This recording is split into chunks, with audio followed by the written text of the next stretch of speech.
पुलगाव शहरातील स्थानिक मातृसेवा सभागृहात 6 मे 2025 रोजी डॉक्टर रामदास आंबटकर यांच्या श्रद्धांजलीसाठी शोकसभा आयोजित करण्यात आली। यावेळी डॉक्टर रामदास आंबटकर यांचे सहकारी व मातृसेवा परिवाराचे संस्थापक अविनाश भोपे यांनी डॉक्टर रामदास आंबटकर यांच्या योगदानाचे गौरव केले। त्यांनी सांगितले की डॉक्टर रामदास आंबटकर हे समर्पित आणि संघटन समर्पित नेतृत्व होते, जे लोकांना संघटनेच्या माध्यमातून एकत्र आणण्याचे कार्य करत होते।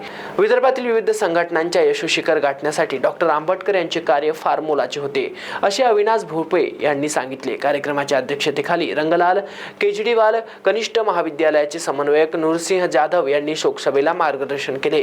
कार्यक्रमाच्या प्रारंभाला स्वर्गीय रामदास आंबटकर यांच्या प्रतिमेचे पूजन करण्यात आले आणि मातृमंदिर का समर्पित दीपमय हे गीत हितेश पैकीने गायले। संपूर्ण कार्यक्रम शांती मंत्रांच्या पाठानंतर सामूहिक श्रद्धांजली अर्पण करण्यात आली।